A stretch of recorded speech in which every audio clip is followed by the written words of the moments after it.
Ayun, so arating na kami dun sa place.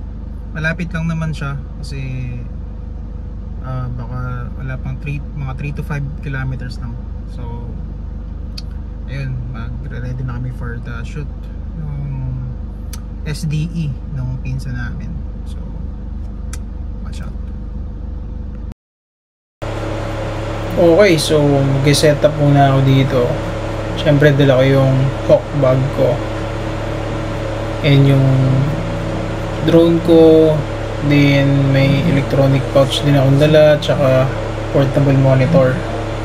So yung pouch ko, yan, kukunin ko lang naman dyan yung cable para may connect ko yung RC2 controller ko to portable monitor para pwedeng ma-view ni direct yung drone shots ko.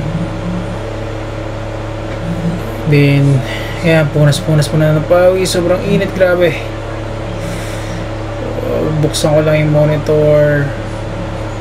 Then sa mga nagtatanong pala kung ano yung gamit kong drone, yung gamit ko po is yung DJI Mini 4 Pro. So maganda dito sa package na to, RC2 na yung controller, then may 3 batteries. So estimate is 34 minutes per battery.